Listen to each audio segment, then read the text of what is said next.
A sound soul rests in a sound mind and a sound body. That's right, baby, we're talking about Soul Eater! I can't believe it's taken me this long, actually, but here we are. This was the first series I got into that was still in the process of coming out and being translated. The dub wasn't even a twinkle in Funimation's eye yet. But I'm getting ahead of myself. Before I get too far, I do want to make it clear there will be some spoilers for the series. I tried to keep it as vague as I could, but with what I wanted to talk about, it was kind of unavoidable, so just be warned. Soul Eater is a manga and anime created by Atsushi Okubo, an artist that constantly makes you wonder just what the depths of his insanity truly are. It began in 2003 with 3 separate but connected one-shots that introduced the main cast of characters. The first introduced Maka and Soul, whom the series is named after. The second introduced Black Star and his partner Tsubaki. And the third introduced the symmetry-obsessed Death the Kid and his dual partners Liz and Patty Thompson. The main series was published by Square Enix and ran from 2004 to 2013. It would get an adaptation by Bones that ran for 51 episodes from 2008 to 2009. As the manga was unfinished at that point, Bones would decide to give it an original ending, leading to many wanting a sort of Soul Eater Brotherhood reboot. In 2011, Okubo would create the spin-off Soul Eater Not, but we don't talk about that one because it kind of leads to problems with the canon timeline and also characterization. Also, everyone looks kind of weird in the anime's art style. They made it like way too cutesy. Soul Eater follows our main cast through their adventures in trying to create a death scythe, battling twisted beings known as Kishin eggs. Basically, criminals and serial killers that crossed a line and began consuming innocent souls in a quest for power. Students are teamed up in weapon and meister pairs. These are kind of self-explanatory. Weapons have the ability to turn into a particular weapon, and meisters are the ones who wield them in battle. The goal of each team is to collect 99 Kishin eggs and 1 witch soul to create a powerful weapon known as a death scythe, regardless of whether they're an actual scythe or not. Only one of the death scythes for much of the series is an actual scythe, Maka's dad. Soul and Maka were the closest to this goal as Jack the Ripper, yes, that Jack the Ripper, was their 99th soul. See, the Kishin eggs are all named after or are references to serial killers or horror movie figures. The witch they were assigned to fight after that, however, wasn't a true witch, which means they have to start all over from zero. They attend the DWMA, or Shibusen in the subbed version, a school founded by Lord Death to teach weapons and meisters how to work together with each other and fight, in addition to the usual school subjects. But the first of many surprising and maybe questionable decisions, this academy is located in the middle of the desert in Nevada, of all places. Their home base is Death City, presumably located somewhere in Death Valley, protected by Lord Death's soul itself. There is a laughing sun and moon in the sky, and the whole vibe feels very Halloweenish. These never get explained, unfortunately. At least, not in Soul Eater, but we'll get there later. Over the course of the series, our main characters are sent on missions. First, a remedial lesson where they fight a zombified version of their old teacher who is apparently attacking students, which leads to the introduction of their new teacher, wherein the whole lesson was a ruse designed to test their abilities. After some hiccups where Maka tries to unleash the ultimate move of any Weapon Meister team, known as Soul Resonance, she slips, and Black Star does the same thing to catch their old teacher and winds up trapping Maka and Soul with him. The 4 of them do manage to pass the test. As they try to catch up to where they were before with their soul collecting, we start to get glimpses of the overarching plot. Medusa, a powerful witch, is up to something, threatening 2 other witches into working with her and even breaking a criminal out of witch prison. See, witches in Soul Eater are said to always be evil, affected by something known as the sway of magic, which gives them a propensity towards chaos and destruction.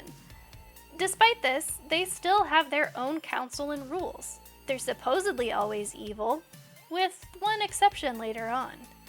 The main problem in the series, though, are the Gorgon sisters, namely Arachne the eldest and Medusa the middle child.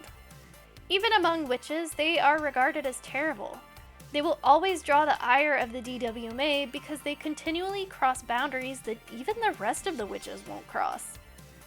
Both Arachne and Medusa have a penchant for human experimentation, which seems to run in the family, I guess. Arachne is actually the one responsible for creating weapons in the first place, from experiments in trying to imbue a weapon with a soul, which presumably involved human victims. She performed these experiments 800 years ago and succeeded.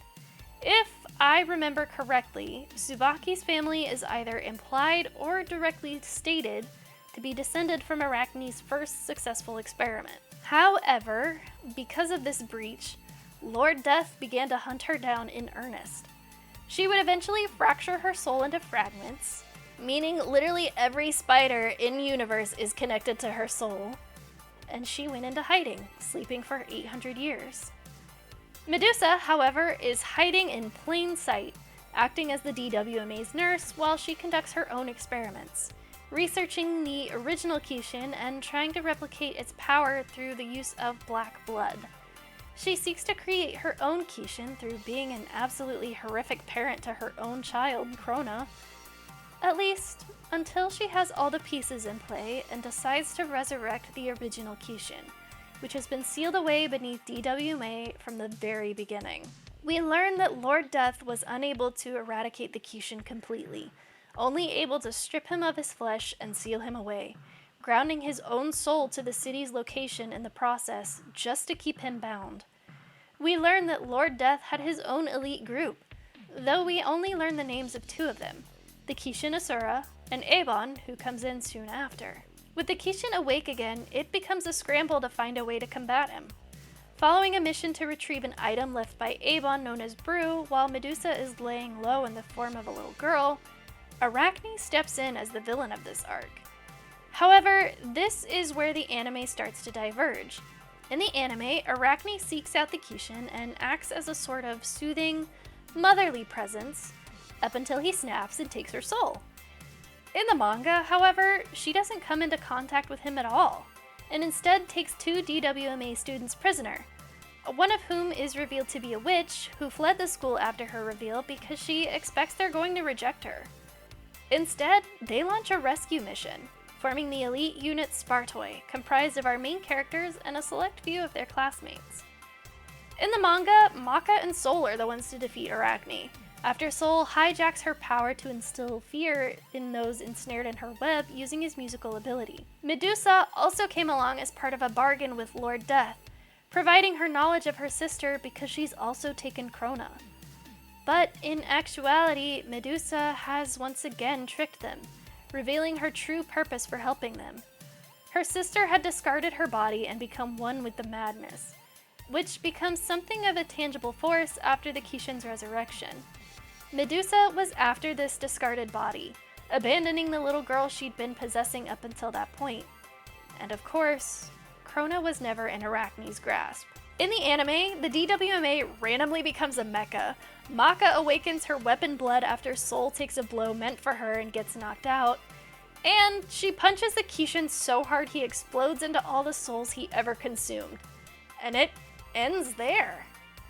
The manga, however, continues after this, resulting in a battle on the moon with beings of pure insanity, a character death fake out, twice, and, boob madness. For the longest time, I thought the anime ending was terrible. After all, the manga hadn't ended yet, they were just making stuff up. However, now that it has ended, I'm gonna have a bit of a hot take. I actually think the anime ending might have been a bit better. Now, put your pitchforks away, let me explain. I love the final battle of the manga. I think it was done exceptionally well, and each of our main teams gets their moment to shine, showing off just how far they've come over the course of the series.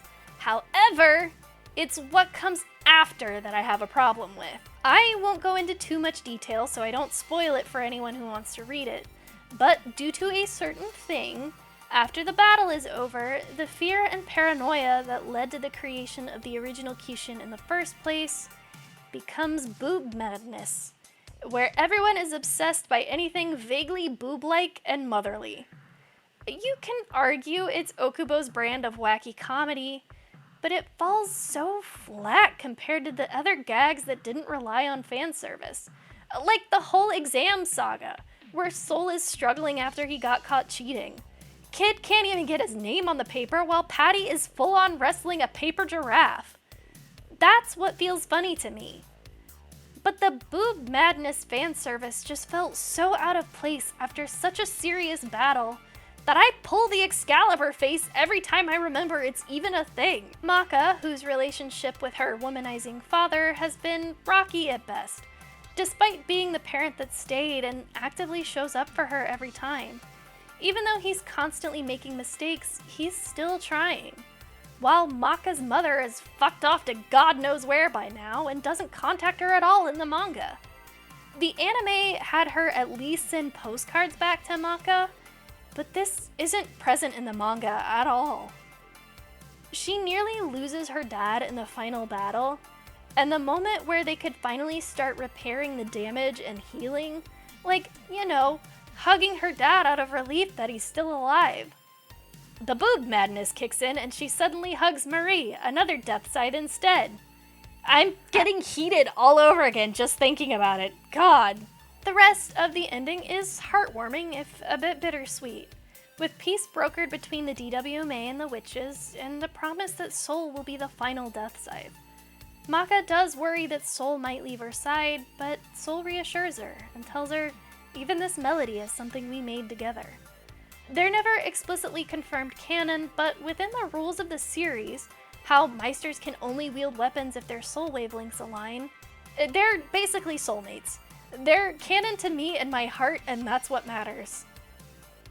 But there's a character that gets a happy ending in the anime, but a bittersweet one in the manga, which adds to why I think I actually prefer the anime's ending now. Sure, there was some ridiculous stuff too, like the school becoming a mecha to combat the Kishin, but I like that Maka, who is arguably the core character of the series, given the series itself is named after her partner, she actually gets to shine more than she does in the later half of the manga, where she kind of gets brushed aside for a bit. This does lead to some growth for her in the manga, where she feels inferior to Black Star and Kid and has to find her own way to fight, but for a while there, it really did feel like Kid and Black Star kind of took over the series.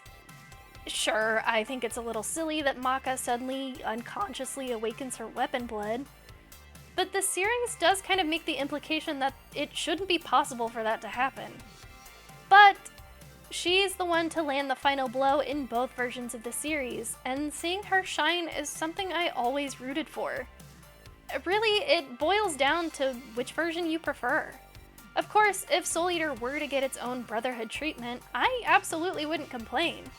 There's still so many things I want to see animated. Amaka versus Arachne for one, and the final battle, of course.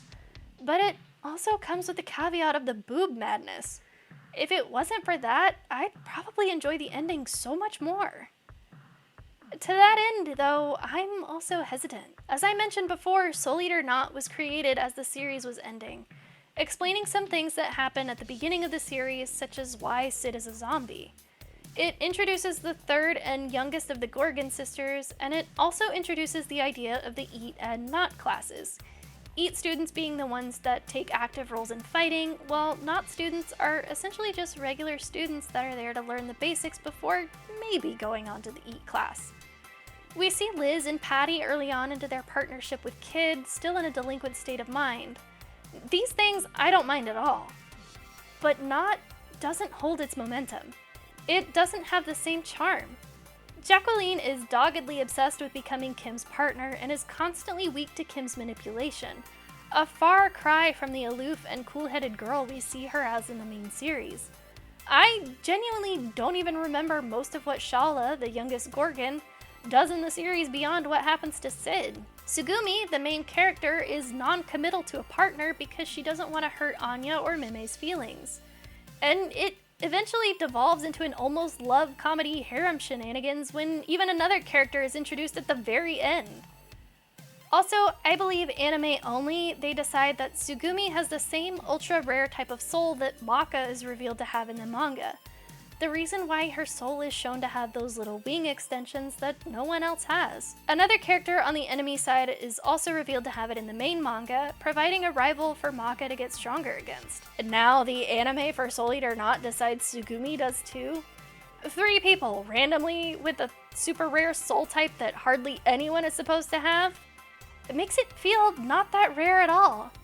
I'm guessing they did this just because the explanation for Maka's never made it into the main anime. To that end, though, I also have to talk about the way Okubo writes relationships.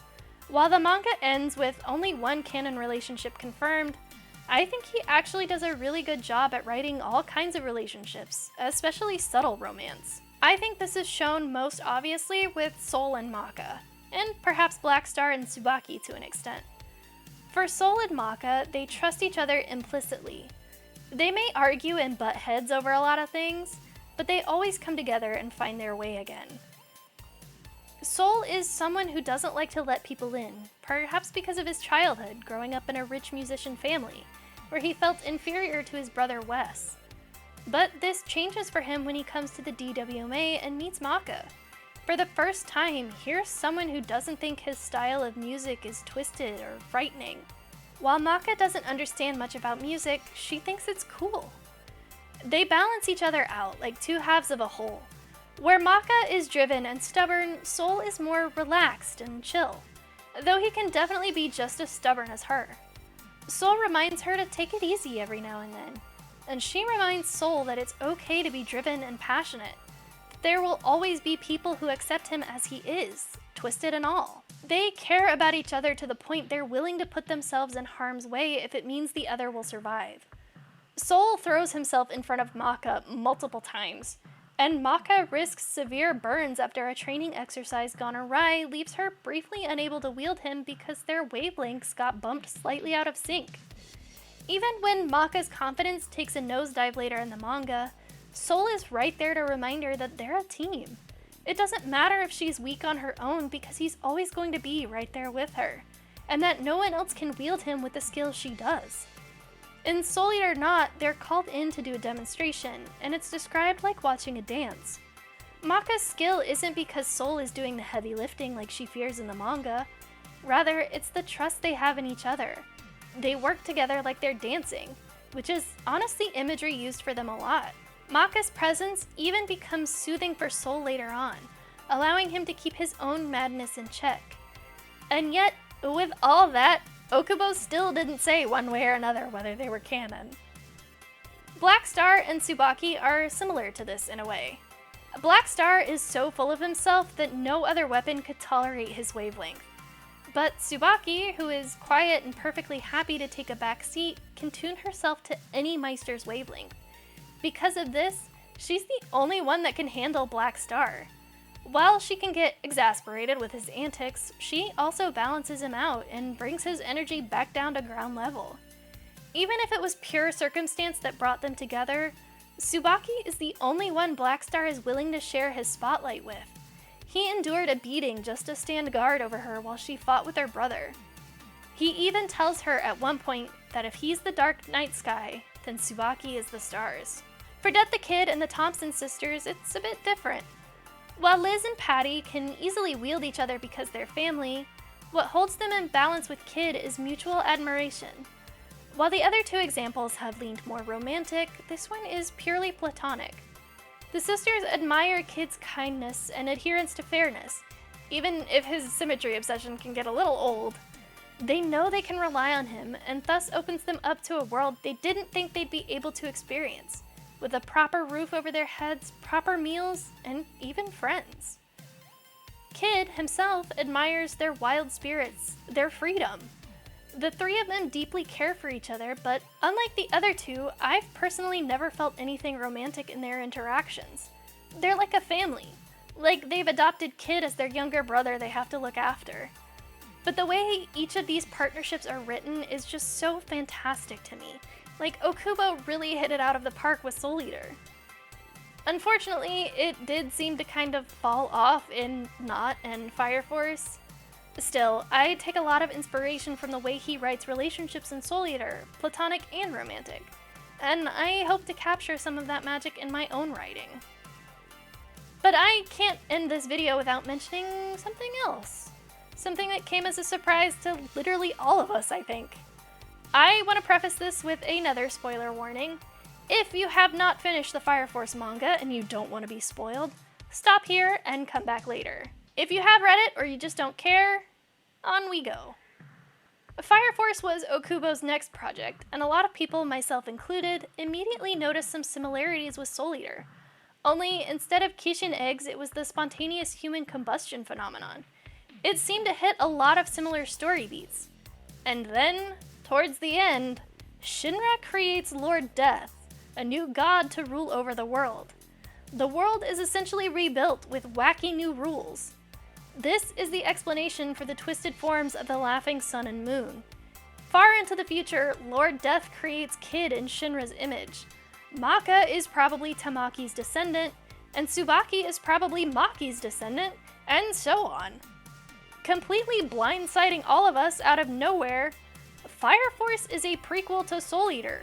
Okubo, the Mad Lad, announced he was retiring from manga after this. I still don't know how I feel about this connection, to be quite honest. I liked them both as standalone series, even though I definitely enjoyed Soul Eater more. But knowing they're connected now is weird to me. Soul Eater is always going to hold a special place in my heart. It's one of my favorite series of all time, and the first ongoing anime I ever kept up with. It was also probably my first real exposure to a non-binary character. See, Krona in the manga is referred to with they/them pronouns. The dub chose the gender Krona with he/him, and the official translation also gendered Krona before eventually re-releasing with they/them pronouns instead. In Okubo's own words, even he doesn't know what gender Krona is, and leaves it at that. Something I honestly appreciate at a time when there really wasn't that much representation. Much like Haruka Tenno, I think Krona probably played a part in helping me define how I see myself.